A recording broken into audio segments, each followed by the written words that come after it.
पिछले बार हमने अधिकारियों को किस प्रकार नियंत्रण में रखना है, इसमें राइट टू रिकॉल पार्टी द्वारा प्रस्तावित कानूनों को देखा और समझा। इस भाग में हम लोग राजनीतिज्ञों को, यानी एक गांव का सरपंच कह लीजिए, प्रधान कह लीजिए, मुखिया कह लीजिए, फिर जिला पंचायत प्रमुख हो गया, पार्षद हो गए, मेयर हो गए, एमएलए हो गए, राज्य के मंत्री, मुख्यमंत्री, केंद्र के मंत्री, प्रधानमंत्री, इन सबको पर जनता कैसे नियंत्रण रख सकती है उसको हमको देखना है। तो इस श्रृंखला को शुरू करते हुए खासकर हम गांव का एक प्रधान हो गया या एक पार्षद हो गया, वहाँ से शुरुआत करेंगे और देश के प्रधानमंत्री तक जनता का नियंत्रण किस प्रकार जाएगा उसको हमें समझना है। तो सबसे पहले अगर समझ लीजिए एक 10,000 का गांव है या फिर 10,000 नागरिकों का वार्ड है, उसमें कोई मुखिया सरपंच चुन के आता है या फिर कोई नगर सेवक कॉरपोरेटर बनता है या पार्षद बनता है, तो उस पर उसकी कुर्सी जनता कैसे बदली कर सकती है और किन माध्यमों से बदली कर सकती है। बदली करने का माध्यम हमने पिछले बार देखा जो है वो वही रहेगा, एसएमएस रहेगा, मोबाइल ऐप रहेगी, वोट वापसी पासबुक जिसकी चर्चा हमने पिछले बार भी की थी, और ऑफ कोर्स एटीएम कार्ड रहेगा। तो इसकी प्रक्रिया क्या होगी कि मान लीजिए किसी एक वार्ड में 10,000 का वार्ड है, 10,000 नागरिक उसमें वोटर हैं और 3,000 वोट से कोई पार्षद जीत के आता है या कोई मुखिया बनता है या फिर कोई प्रधान बनता है, तो जिसे उसकी कुर्सी बदली कर या फिर जनता को उसकी कुर्सी बदली करके किसी और को बैठाना है, तो कम से कम उसे वो 3,000 वोट हासिल करने होंगे और उसके पश्चात जो टोटल वोटर हैं जिन्होंने वोट दिया वो नहीं, हो सकता है कि 60% लोगों ने वोट दिया हो, 65% लोगों ने वोट दिया हो, पर जितने लोगों ने वोट दिया है वो नहीं देखते हुए कुल वोटरों की संख्या उस वार्ड में जितनी है, मान लीजिए कि 10,000 अगर वोटर हैं, तो ये 10,000 वोटरों में का 10% 1,000 वोट, तो 1,000 वोट अधिक उसे लाने होंगे, यानी कम से कम 4,000 वोट, और या तो फिर 5,100 वोट कम से कम कोई प्राप्त करे तो फिर नगर सेवक जो है वो बदली हो सकता है, या फिर कॉरपोरेटर बदली हो सकता है, या फिर गांव का प्रधान जो है वो बदली हो सकता है। इसी प्रकार जनता चाहे तो मेयर, एमएलए, राज्य के सारे मंत्री, मुख्यमंत्री, केंद्र के 5 मंत्रालय को छोड़ के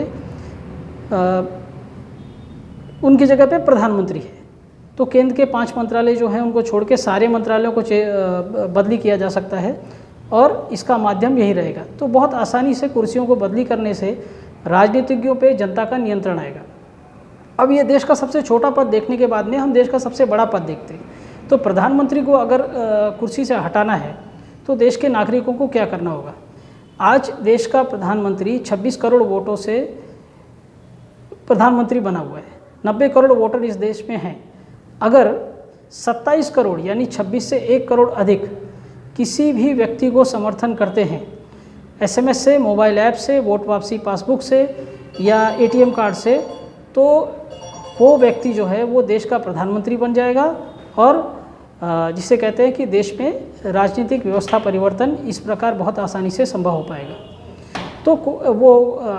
कोई भी नागरिक, वो प्रधानमंत्री हो, वो जिसे कहते हैं कि पार्षद हो, कॉरपोरेटर हो, एमएलए हो, एमपी हो, उसे जनता का वोट बदली करने का भय हमेशा लगा रहेगा। जनता कभी भी उसको दिया हुआ वोट अपना वापस ले सकती है और वापस लेके किसी और को ट्रांसफ़र कर सकती है, जिसे हम वोट बदली की प्रक्रिया कहेंगे।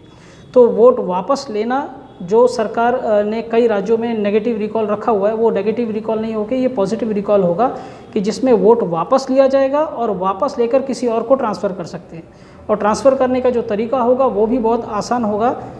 केवल एसएमएस, मोबाइल ऐप या फिर वोट वापसी पुस्तिका, उसके माध्यम से कभी भी वोट बदली किया जा सकता है। ठीक है, तो ये राजनीतिज्ञ हैं उनके मन में फिर भय व्याप्त होगा कि किसी भी समय उनकी कुर्सी बदली की जा सकती है, और करप्ट लोग जो पैसे डालकर पैसे कमाने के लिए पॉलिटिक्स में आते हैं, वे अपने आप ही चुनाव लड़ना बंद कर देंगे। तो मेरा आपसे निवेदन है कि अगर आप चाहते हैं कि इस प्रकार का राजनीतिक व्यवस्था परिवर्तन इस देश में आए, तो अधिक से अधिक नागरिकों हर महीने की 5 तारीख को 5 बजे संभव हो तो, नहीं तो 5 तारीख को कभी भी अपने नज़दीकी पोस्ट ऑफिस में जाकर अधिक से अधिक पोस्ट कार्ड डालिए, पोस्ट कार्ड पर अपना वोटर आईडी लिखिए और अपनी मांग प्रधानमंत्री तक पहुंचाइए। उसमें उसका पोस्ट कार्ड का आप जेरोक्स करके एक रजिस्टर पर, नागरिक कर्तव्यता रजिस्टर पर चिपका के रखिए, ताकि हम नागरिकों को के बीच में एक नेटवर्क तैयार हो कि हम इतने लोगों ने इसकी मांग की है। इसके अलावा उससे हम दूसरों को इंस्पिरेशन दे सकते हैं कि हमारे पास में ये ज़ेरॉक्स है और हम इतने साल से इस आंदोलन में लगे हुए हैं, कृपया आप भी इसमें भाग लीजिए। तो इस प्रकार पोस्ट कार्ड मूवमेंट, जिसे हर महीने की 5 तारीख को हमें बढ़ाते जाना है। इस महीने की 5 तारीख को हमने पोस्ट कार्ड डाला, अपनी मांग रखी, अगले महीने की 5 तारीख को और लोगों को जोड़िए और इसकी संख्या को बढ़ाते जाइए। अगर 15 से 30 लाख किसानों ने सरकार को आज मजबूर कर दिया है कि वो 1.5 साल के लिए कानून को सस्पेंड करे, तो अगर करोड़ों लोगों ने पोस्ट कार्ड की भीड़ इकट्ठी की पोस्ट ऑफिस के बाहर, तो सरकार पर इतना दबाव आएगा कि वो इन कानूनों को मानने के लिए मजबूर होगी। और यही हम चाहते हैं, अधिक से अधिक लोग पोस्ट कार्ड डालें और अपना वोट बदली करने का अधिकार को प्राप्त करें। धन्यवाद।